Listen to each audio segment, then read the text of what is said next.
We are currently here with Carl Ray Miller from the Awesome Carl Show. Thank you, Carl. Carl is opening up a package we just sent him in the mail, which is a package which we think will really help promote us, because Carl has been visited by news crews around the country over the past many years and might very well be able to promote America's Third Party. Go ahead and open the package, Carl. Let me just take the distortion off. Hang on. Okay, sure. So we are in the midst of a Conspiracy Monday, just starting, and as you all know, I take sometimes different positions on conspiracies than Sarah does, and we try to carry the discussion forward on many different levels. Oftentimes with conspiracy theories, there's a common thread that runs through many of them, and that is the self-sealing premise. Meaning, for instance, you could say that all the people that witnessed John F. Kennedy's, oh my God, there's the T-shirt, there you go, wow, I just mailed it to him, and it's got a picture of my 2012 candidacy. There you go. Thank you, Carl. Awesome. I'm glad you're going to wear that in good health. It's 100% cotton. It's a heavyweight shirt. Should be a good shirt for you. Thank you very much for helping us in any way you can. No problem. Always glad to help. Great. Well, self-sealing premises oftentimes result in no answers. Like somebody could say 39 witnesses to JFK's assassination saw men with trench coats carrying big weapons. And by the way, all those 39 people are dead. Now, the probability of them all dying before 1980 is pretty rare. In fact, experts did studies showing that mathematically it was impossible for 39 people who witnessed JFK's assassination, who saw men with trench coats carrying large weapons, could be dead. But that's a self-sealing premise. There's nobody to talk about it. Dead people don't tell stories. And that could very well make you think, well, it could or could not be true. And you can run with ideas all you want. You can go down the rabbit hole, if you will. Traveling down the rabbit hole means you're going to be looking at websites. And last week we had a big discussion, Sarah and I did, about the validity of the web, internet. Yes, that's true, because I do believe the internet is a great source for information, and I do believe that, it's definitely a great supplemental source for information. But at the same time, I think that the number one skill, or one of the number one skills that we need to actually teach, is discernment, because many things on the internet are not valid, have not been validated, and and just because more than one person says it does not make it true. So there's a lot of sources that are often cited in our room that I do not choose to respect as positive sources of news. Yeah, I would agree. Many of the sources on the news right now are talking about things in a very scary way in order to get hits on their website. It's almost like a club of doomsdayers out there on the web. And if you're a neocon, neoconservative, or even just a screaming liberal, it doesn't really matter. You're going to be lured into these doomsday sites if you believe in this stuff. We're going to show the grid of the world here. Let me get that graphic for us here. There's the graphic. This is our electric emanations during the evening.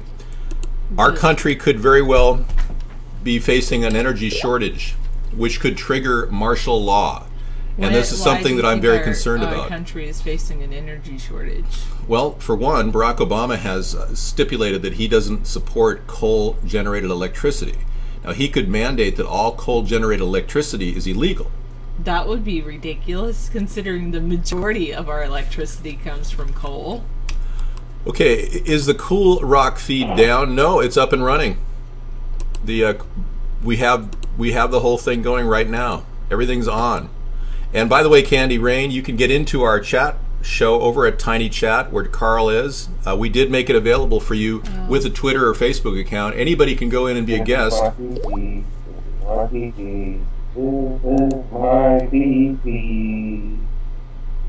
Okay, you have to be a serious guest.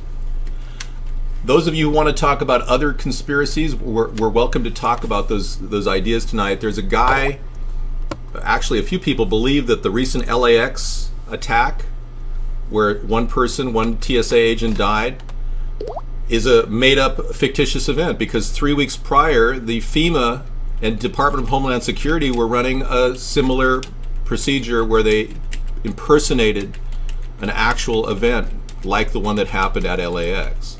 Many people think they just went ahead and implemented an impersonation process with actors, crisis actors. The reason why they believe that is they believe that it's a necessary ingredient to creating the environment for more gun control, because this guy who shot the TSA agent was carrying a .22 rifle, and a lot of the news stories are running with the idea that he was carrying an assault weapon. A .22 is not an assault weapon, but in the eyes of the Democrats it is. Now that in and of itself is very, very disturbing, and many people are running with the idea that maybe the government is trying to create the environment for more gun control, even though the Senate has rejected gun control. That's right. You see a pattern there? Okay, I'm glad you do. I don't know if that's the case. We're not going to be talking about the story that everyone wants to talk about tonight, about a person who calls into our show who claims to be a former government military operative in the 101st Airborne. We're not going to discuss that tonight. That's going to be tomorrow night on Truth Tuesday, because he claims to be telling the truth. Sarah doesn't agree. Well, you don't have to agree with that or not, but we're going to deal with that because some of you believe that what he's saying is a lie. And we will get to the bottom of that tomorrow night, as close as the bottom we can get. We're going to be scraping the barrel on that one. But I am Candy Cane, but at the same time, I also realize that there is no Stolen Valor Act. The Stolen Valor Act it was found unconstitutional by the Supreme Court of the United States. And if we as a people want something like the Stolen Valor Act to actually come about, then we have to actually create an amendment to the Constitution. Okay, let me talk about, obviously, the Stolen Valor Act. He claimed Rule 32? He's claiming Rule 32. You know what Rule 32 is? It's from 4chan and VChat and whatever. I'm not even in this discussion. And if that is in case of discussion, I say bring him on. But if that is in case of discussion, then he shouldn't be talking about anything he's involved with ever. You're going to get an opportunity to talk about all that on Truth Tuesday. Today's Conspiracy Monday. We'll talk about it tomorrow. I've got some real issues that are pending that are even bigger than you could even imagine. I just emailed today the director of the IAEA program, and I sent him information what I believe could be a fix for the problem with Fukushima. Fukushima is very close to being a major disaster again. I want you all to know that the TEPCO company is engaged in a very reckless maneuver to get rid of the spent fuel rods from reactor number 4, and if they fail, the containment vessel that they are in will breach water into the Pacific Ocean at a rate that is almost unbelievable. So in a little while later on tonight, I'm going to be presenting an idea that I presented to him via email. And I'll be talking to you guys about a solution I think will be a barrier to protect against the entire Pacific Ocean getting contaminated with radioactive material if there is a breach in the containment vessel. So we'll talk about that in a little bit. Right now you can talk to Sarah. I'm going to go ahead and transfer a video to our Dropbox so I can, or a picture, I can show you what I sent that person. I'll be right back. I'm going to pull it off this computer and put it on there. But you can talk in the chat. We're recording this. Okay, you do have to, you'll have to burn miles to burn off calories. Anyway, I do believe in the truth, and I'm not always the best person on Conspiracy Monday because I'm not a big conspiracy theorist. Now, here's one thing that we can talk about. We can talk about fillers in... We can talk about fillers inside peanut butter. So here's some things that they put in peanut butter that are definitely considered fillers, which are hydrogenated vegetable oils like rapeseed and soybean oil. well, that's not so bad, but the fact that they're hydrogenated does make them a little bit worse. And mono and diglycerides are not very good. Okay. Yeah. I'm not responding, Bleed, because I don't think David wants to participate in a Vaughn debate forum, political forum. I'll let him answer. We can discuss anything right now. We can discuss anything right now, but he's saying he's going to have some kind of debate. Who is? Who's having a big debate? Bleed. And we don't even know this person. I know. Yeah, we don't even have any idea who you are. Okay, I put it in Dropbox. I'm going to bring it in now and show it to all of you. Hydrogenated fats are saturated, yes. So what were you saying about hydrogenated oils and fats? Is there a conspiracy behind that? Because it could be they're trying to kill us, make us sick, and get rid of us all. You could run with that theory. Conspiracy about the food causing females to go into early. What's that? Go ahead. Like females going into early puberty. Oh yeah, early puberty, right? Which is very big health concern. Hormones going into our body, yes, definitely. That there is a conspiracy there, because when you look at the GMOs and how they've fast-tracked through Congress, and they've got all these mega bills to support GMOs, and all the evidence is out there that GMOs by Monsanto are causing tumors in laboratory animals, you've got to wonder, are they trying to get rid of the human race? Okay, this is the picture I sent. Well, that and in the same study, Go ahead. they were also questioning what if those hormones actually transit. Okay. Is it supposed Really? or if it's depleted from, cooking. Right. Good. Okay, why put off the court hearing for the former president of Egypt till January? What's that about, Dave? Well, the former president, Morsi, insists that he's still president. And why put it off till January? Because obviously a military junta has evolved in the wake of Obama not helping Egypt when they needed it most. When Mubarak asked for help, he basically turned a blind eye and let Egypt devolve into a military-run junta state. Let's take a look at the picture I just sent the director of the IAEA and various agencies. Outside of Fukushima reactor is a jetty, which seems to be blocking the water. For the radiation. Yeah, I'm talking about potential radiation leaks.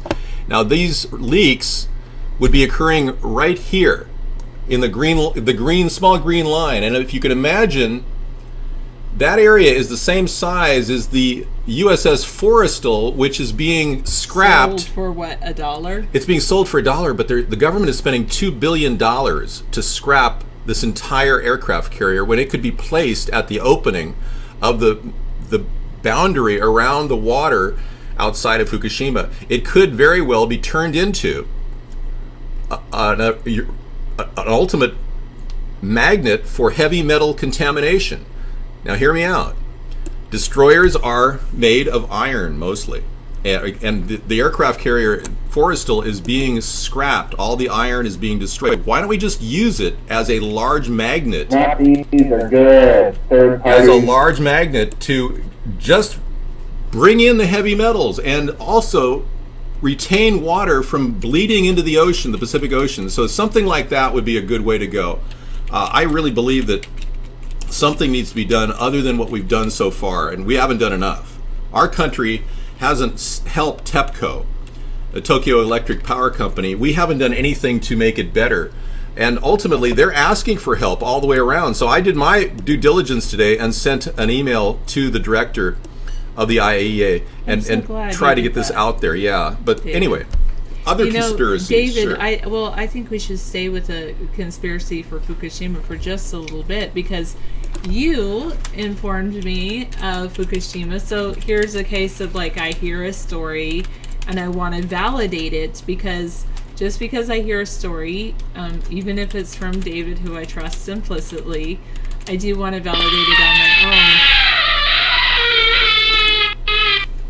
And so I went on, and David was saying that in Japan, if you don't know this, that they have completely taken all of their nuclear reactors offline. There is no current nuclear reactors running in Japan. Right. I did not know that, and they don't see them coming on anytime for the foreseeable future because all of the Japanese people have turned against nuclear power. And that being said, since they've all turned against nuclear power, now the price of electricity is going to go up, because they're relying on fossil fuel and petroleum for their electrical energy now. Okay, it's not about money. Somebody said, Hal just said, it's Dave, what about the money they're going to make on the scrap metal? Our government is paying $2 billion to have a piece of infrastructure that cost probably the equivalent of that destroyed. Now, there's no sense in doing that at all. There's no sense in taking that infrastructure, which is a perfectly good barrier, and scrubbing it when it could be monitoring the ocean levels and radiation. We could actually have an onboard fast breeder reactor working with spent fuel rods. I mean, there's no telling what we could be doing there, but we haven't done anything. Our president, the lame duck Obama president that he is, has virtually done nothing. Now today, I tweeted a couple things. I don't know if you guys follow us on Twitter, but we are at Third Party. And I tweeted a message in response to some nonsense coming out of the liberal press about how great Obamacare is. And it mentioned 7 great things that Obamacare is doing. And all those 7 things were just these abstract things that supposedly are going to happen with Obamacare. One of the things that they got wrong was that people with pre-existing conditions are going to be guaranteed to keep their insurance. Actually, in the Obamacare Affordable Care Act, there is a caveat that says that if somebody is facing a $5 increase in their rates, the company can drop them, which is a complete reversal of the whole spirit of this, to provide people with pre-existing conditions coverage.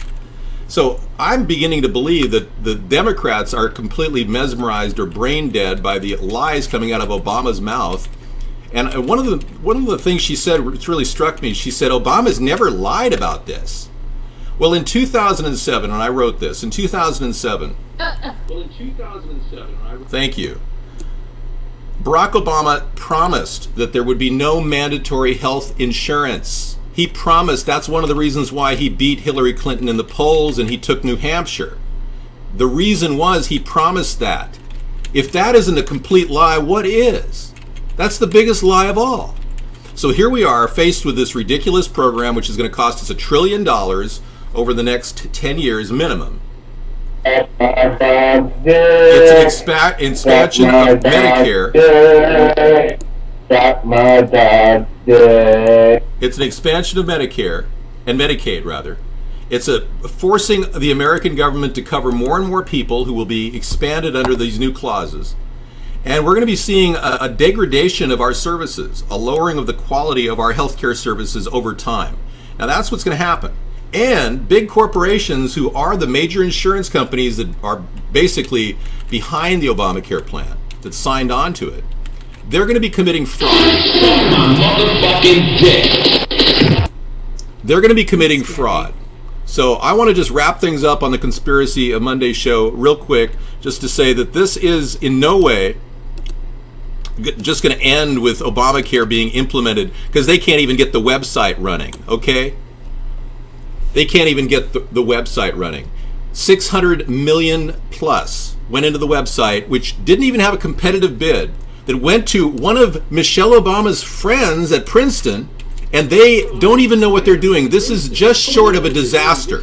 And many people, even the New York Times, CBS News, ABC News, all said that this is just short of a disaster.